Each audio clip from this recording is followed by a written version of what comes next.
Hello my dear friend, I hope आप स्वस्थ होंगे, मस्त होंगे।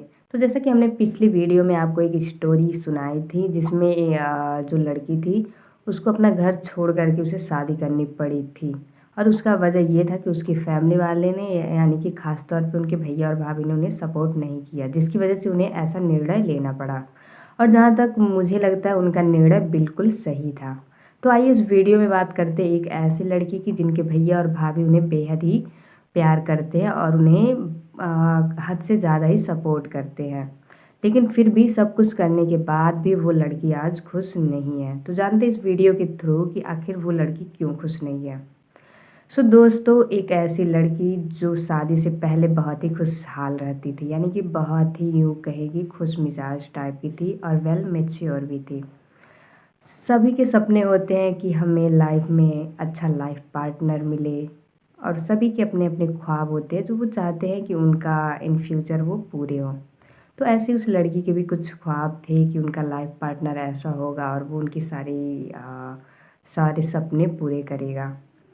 आखिरकार वो समय आ गया जब उनके लिए रिश्ते की बात की जाने लगी और उनके लिए एक रिश्ता देखा जाने लगा। रिश्ता उनके भैया ऐसे देखना चाहते थे जिससे वो लाइफ टाइम खुश रहें और उनके फ्यूचर में कभी कोई प्रॉब्लम ना आए। इसके लिए उन्होंने गवर्नमेंट जॉब जिसके पास हो, अच्छी खेती हो, ऐसे लड़के ढूंढ रहे थे वो। आखिरकार वो दिन आ गया जब उन्हें ऐसा लड़का मिल भी गया जिसके पास गवर्नमेंट जॉब के साथ साथ एक अच्छा खासा परिवार और अच्छी खेती भी थी। तो फिर अच्छी खेती, गवर्नमेंट जॉब, तो जाहिर सी बात है उनकी अच्छी खासी डिमांड भी रहेगी।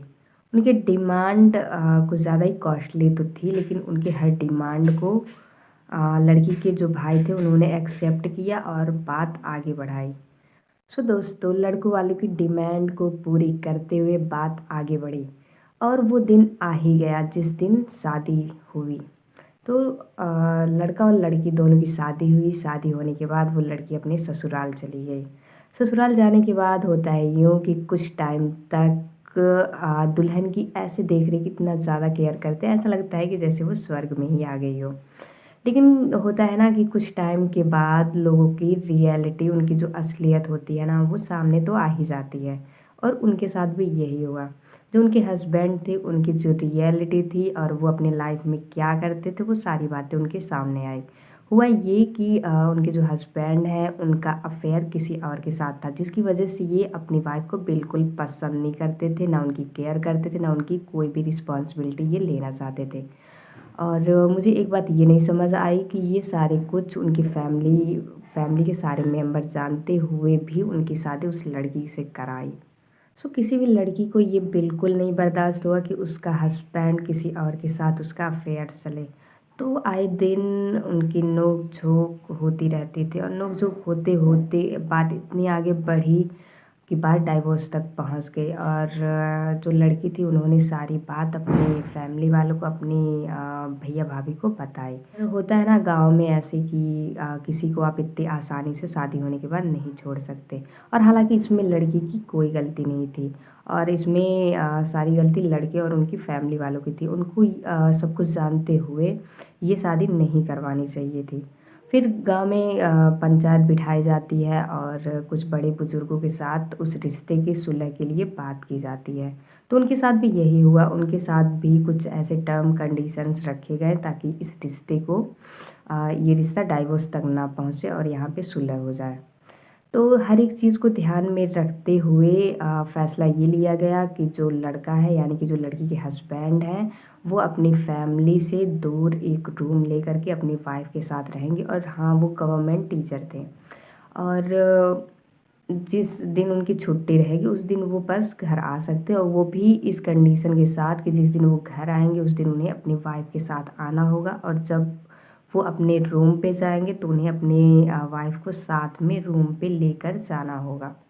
तो सारे टर्म और कंडीशन को एक्सेप्ट करते हुए उनके पास और कोई सहारा नहीं था, क्योंकि बात कुछ ज़्यादा ही आगे बढ़ चुकी थी। और अगर वो इसके अपोजिट जाते तो फिर उनको होता है ना कि गांव में लोग समाज के दबाव से ही सही, लेकिन कुछ तो मर्यादा होती है जिसकी वजह से उन्हें कुछ बातें होती है जो उन्हें माननी पड़ती है।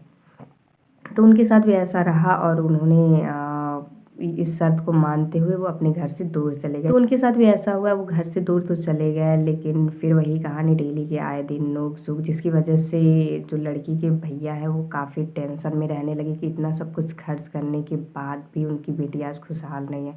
मे बी राउंड उन्होंने शादी में 22 लाख तो खर्च किया ही होगा। और अगर आप एक तरीके से देखें तो 20 से 22 लाख खर्च करने के बाद भी आज उनकी बेटी जिस घर में है, जिस परिवार में, वो बिल्कुल खुश नहीं है। तो उस लड़की ने सोचा कि आए दिन ये नोक-झोंक तो चलता रहेगा, और ये उनके हस्बैंड चाहते थे कि मैं अपनी वाइफ़ को किसी भी तरीके से छोड़ना चाहते थे वो। और जो लड़की थी वो नहीं चाहती थी कि उसका हस्बैंड उसे छोड़े। ऐसे देखा जाए तो लड़के ने ही लड़की की लाइफ़ बर्बाद की, यानी कि उन्होंने 2 लाइफ़ ऐसे ही बर्बाद कर दी। अगर उन्हें उसी औरत के साथ अफ़ेयर रखना था, संबंध रखना था, तो उन्हें ऐसे शादी नहीं करनी चाहिए थी, और ना ही उनके फैमिली वालों को करवानी चाहिए थी, क्योंकि उन लोगों को ऑलरेडी इस बारे में पता था। तो लड़की के भैया जो थे वो काफ़ी टेंशन में बहुत परेशान रहने लगे, और वो सोचे कि और क्या किया जाए, इसका कोई सॉल्यूशन है जिससे मेरी बहन पहले जैसी खुश रहने लगी। तो उसकी बहन को ये सब देखकर, उनके भैया को इतना टेंस देख कर के उन्हें बहुत बुरा लगा, और उन्होंने सोचा कि इन सारी प्रॉब्लम को मैं तो झेल ही रही हूँ, इसके साथ साथ मेरे फैमिली वाले को, मेरे भैया को भी झेलना पड़ा। तो उन्होंने ये सोचा कि आज से जो भी प्रॉब्लम होगी उसका सॉर्ट आउट मैं खुद करूँगी, और इसमें मैं अपने भैया को इससे ज़्यादा मैं अब और नहीं परेशान कर सकती। तो इन सारी चीज़ों को देखते हुए उन्होंने निर्णय ली कि आज से मैं अपनी कोई भी ऐसी बात अपने घर तक, अपने भैया तक नहीं शेयर करूँगी, नहीं पहुँचाऊँगी। फिर उन्होंने इस सिचुएशन को खुद अपने हिसाब से हैंडल करना शुरू कर दिया। हालाँकि वो अभी भी इस सिचुएशन से गुज़र रही हैं, और अगर उनके हस्बैंड की बात की जाए तो अभी भी वो जो कहा जाए कि होता है ना कि एक रिस्पॉन्सिबिलिटी आ जाती है, तो एक बंदा जो होता है वो सुधर जाता है, लेकिन अगर उनकी बात की जाए तो वो अभी तक नहीं सुधरे हैं। आज भी वो अपनी प्रॉब्लम के साथ झेल रही हैं, और उसमें बदलाव करने की कोशिश भी कर रही हैं जैसे भी हो सके। तो मैं बस इतना कहना चाहूँगी कि जैसे उनके भैया ने खर्च करके उनके लिए एक अच्छा लड़का ढूँढा ताकि उनकी उनकी फ्यूचर अच्छी हो सके, वैसे ही अगर वो चाहते तो इसके अलावा एक और सॉल्यूशन था कि वो जैसे कि उन्होंने पढ़ाया लिखाया, अच्छी पढ़ाई लिखाई की। ज़रूरी नहीं है कि गवर्नमेंट जॉब ना मिले तो हम प्राइवेट सेक्टर में या फिर कुछ स्टार्टअप नहीं कर सकते।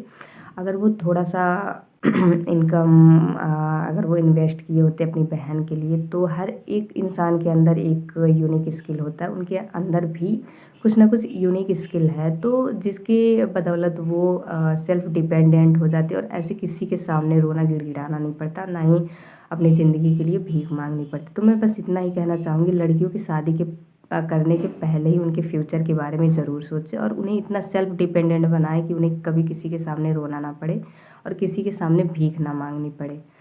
दोस्तों, अगर आप लोगों ने गौर किया होगा तो मैंने एक बात ये बोला था कि उनके सामने कंडीशन ये रखी गई थी कि उन्हें अपनी फैमिली से, अपने घर से दूर एक जगह रूम लेकर के अपनी वाइफ के साथ रहना होगा। ऐसा इसलिए था क्योंकि जिस महिला के साथ उनका अफेयर था वो कोई और नहीं बल्कि उनकी भाभी ही थी। तो इसी वजह से ये कंडीशन रखी गई थी। सो दोस्तों, मैं दुआ करूँगी कि उनकी प्रॉब्लम जल्दी सॉर्ट आउट हो जाए और वो अपनी लाइफ में खुशहाल रहने लगे, और उनके हस्बैंड भी उनका केयर करने लगे, उनकी रिस्पॉन्सिबिलिटी को लेने लगे। सो दोस्तों, मिलते हैं नेक्स्ट वीडियो में एक ऐसी स्टोरी के साथ जिसमें देखा जाए तो प्रोफेशनली वो लड़की एक ऑफिस में जॉब करती है, लेकिन अगर उनकी मेंटेलिटी देखा जाए तो वो सुन कर के आप थोड़ा सा हैरान हो जाएंगे, या यूँ कहें कि आपको सुनकर थोड़ा अजीब ज़रूर लगेगा। तो ऐसे ही जुड़े रहिए हमारे साथ। मिलते हैं नेक्स्ट वीडियो में हम पूरी स्टोरी के साथ। तब तक के लिए बहुत बहुत धन्यवाद।